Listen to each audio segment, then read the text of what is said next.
everyone! It's a new day and bagong speaker na naman ang ating pag-uusapan ngayon. But first, I have to introduce myself.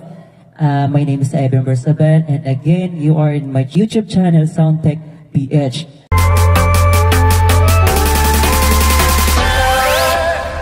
So sa ngayon guys, makikita nyo sa inyong harap, sa ating harapan, meron tayong kasamang speaker ngayon, a brand Sony, and model niya is SRS XP500. So as for today guys, hindi na natin masyadong kulikutin kung anong meron sa unit na to kasi hindi naman natin mapagkakaila na yung Sony is ibang level talaga siya. So pwede natin siya i-categorize as a level ni JBL, yung mga known brand, mga leading brand, ayan, Sony, JBL, Yamaha, Marshall, ano ba, and Concert, mga ganyan.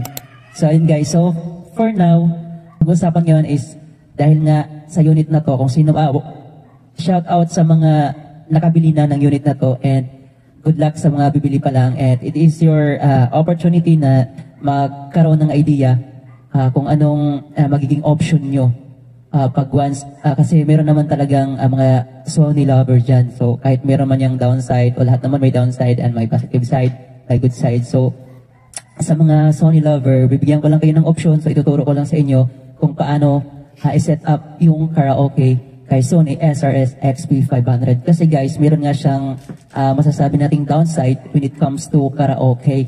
Kasi nga guys, ang hirap niyang i-set up.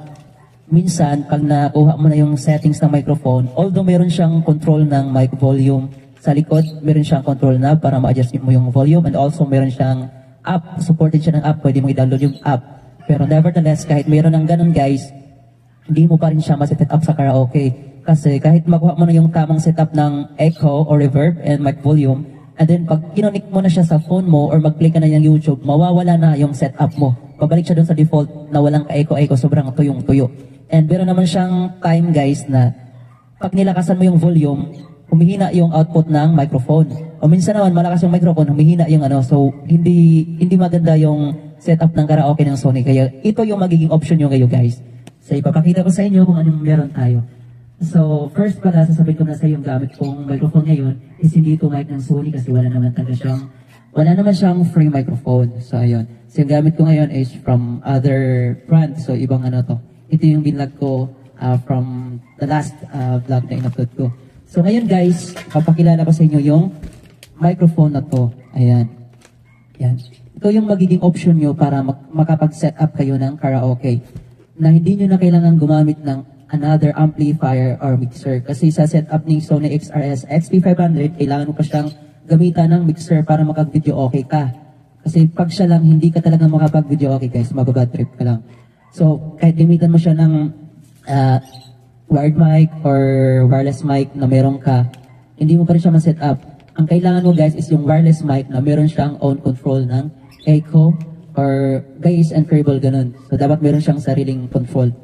Ayan. And then, hindi lang basta microphone guys, dapat dual yung purpose niya. Hindi lang siya basta wireless mic na may on control ng echo, kundi meron din siyang Bluetooth. Yan. Kasi ang gagawin mo guys, instead na mag-connect ka ng Bluetooth ng phone mo sa direct sa speaker, ang gagawin mo ngayon, hindi mo siya i-connect sa speaker. Doon mo siya i-connect sa gamit nating microphone, receiver na meron siyang Bluetooth. So ito yung rear one. Napupulala ko rin. O, basahin nyo na lang. Ayan. Ipapakita ko sa inyo. Ayan. Baliktad yan, di ba? Baliktad rin natin. So, ayan. Mabilis na makabili ito, guys. Meron sa orange app, meron sa blue app. Ayan. Ayan. Pakalat-kalat ng tong microphone na to, guys. Nakakabilib. Ayan. So, ito yung laman niya. Ayan. Ilalapit ko. Ayan. Dalawa yan, guys. Ayan, so ito siya. Wow! Ayan, dalawa. Channel A and Channel B. Ayan, tapos ito yung tinutukoy ko na receiver. Ayan. Ayan. Pag bumili kayo ng microphone na to, ito yung laman sa loob. Dalawang mic, isang receiver na hindi lang basta receiver, kundi may Bluetooth din siya. Ayan. So, papasin mo, ayan, may Bluetooth siya na symbol. Ayan, may Bluetooth. Then, meron siyang protector. Yung foam para i-cover mo dito sa taas ng microphone para yung mga laway masasa. And also, pa-filter din to ng boses para gumaganda lalo yung boses mo. Wow. Ayan. And also, meron din siyang kasamang Type-C charging cable. Ayan. So, yung ano ba to? Indoors? Ayan. So, parang nag-focus tayo ngayon guys sa microphone, hindi dito sa mismong unit. And then, meron siyang kasamang anti-slip ring. Ayan. Para hindi malaglag yung microphone protection niya. Hindi gulong-gulong. So, ayan siya guys. Ngayon, ang gagawin mo, since 3.5 mm to, doon mo siya isasalpak sa auxiliary in ng speaker. Ayan, itatalikod natin. So, ayan, nakatalikod na yung speaker natin, guys. So, ayan yung setup niya. Meron siyang independent control knob ng microphone and guitar. Pero useless lang yung pagdating sa karaoke. Kaya kailangan mong gumamit ng third party na microphone. So, ayan, guys. Dito mo siya isaksak sa auxiliary in. Ayan. Huwag mo siyang isasalpak dun sa microphone. Though meron siyang kasamang adapter na 6.5 para kung ayaw mong gumamit ng Bluetooth, i-direct mo lang siya dun sa sa microphone input. Na-try ko na siya, hindi maganda yung result niya. Pangit yung output niya, guys. Much better sa kanya pag dun mo siya sinalpak sa auxiliary in, tapos dito ka nakukunik ng Bluetooth ng phone mo. So ngayon, itatry na natin siya. Okay? Ayan, buhay na siya. And then, salpak natin tong device dito sa yan. Tapos pagkasalpak niya guys, meron ditong power button, i-on mo lang siya. Ayan. Tapos, i-on natin yung microphone. Ayan. Dalawa yun guys, tapos dalawa bubuksan natin parehas. Ayan. May volume na ba? Mahina yung volume. Meron siyang, yung microphone na to guys, kompleto na siya ng control. Ayan o. May mic volume, pinakauna sa taas, mic volume. Followed by channel. Then yung pangatlong row is for echo adjustment, plus and minus. And then sa second to the last sa baba, yung treble ng microphone. Ang pinakababa naman niya, yung bass ng mic. Ayan. So ayan na siya guys, itry na natin. Connected na siya auto-connected na siya sa receiver device niya. Ayan. Ang problemahin mo na lang next kung paano i-connect yung player mo, yung phone, kung paano mo i-connect doon sa device. So for now, unahin mo natin i-test yung microphone kung gumagana na siya. Hello. O diba? Gumagana na siya, so i-harap natin.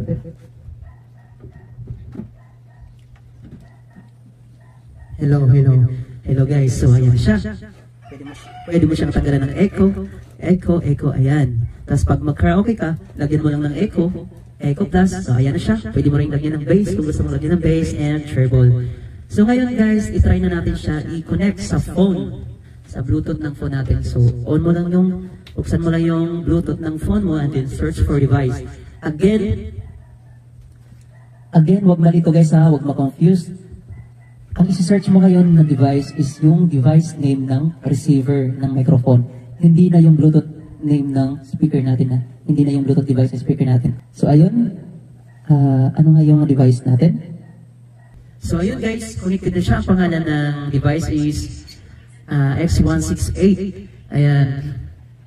X168, hindi nakikita kasi against the light. So basta guys, X168. So medyo bibilisan lang natin din guys kasi yung receiver, palubat na siya, baka di tayo tumagal sa testing natin. So ayan, once connected na siya guys, ayan yung nagiging tunog niya, ito yung output ng mic. Ayan, hindi naman siya nasa-feedback, diba? Okay siya. Ayan, and the other mic, let's try. Hello. Ganun siya kaswabe. Hello. So ayan, magtry na tayo ng karaoke, huwag na natin patagalin. Baka maabutan tayo ng luban. Okay. 1, 2. So, mas malinaw ito, guys. Ayan. Alright. I have often dreamed of a far-off place where our heroes welcome would be waiting for me. Crowds would cheer when they see my face, and a voice keeps saying, this is what meant to be.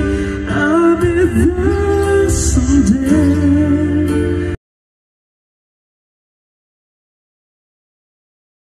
When I go the distance, I'll be right where I first song. So, ngayon, itatry ulit natin siya ng isa pang kanta. So, magdalawang kanta lang tayo guys, huwag na natin masyadong habaan. Ang importante lang is, naturo ko sa inyo kung paano siya gawa ng option, yung unit nyo. Ayan. At least ngayon, alam nyo kung yung mga nakabili niya ng unit na to, alam nyo na kung ano nung maging option nyo para makapag-karaoke kayo sa speaker nyo nang hindi nyo na kailangan gumamit pa ng mixer or another amplifier. So, for the microphone itself, ko lang kailangan nyo makapag-karaoke na kayo. Alright? So, ayun. Isa pa ba? Sige, try pa natin ng isa. One last song. How do I get through the night? If I have to leave without you, I cannot love all the keep on that.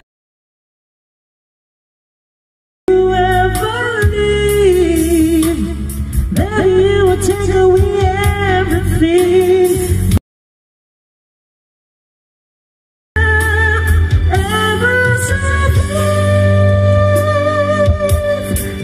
Alright guys, that was all for today. So ayun, wala na siguro tayong hindi na natin masyadong habaan. So ayun lamang guys, maraming salamat sa panonood nyo.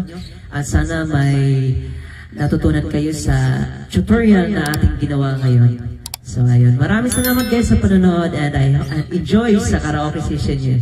And thank you and God bless. Bye-bye.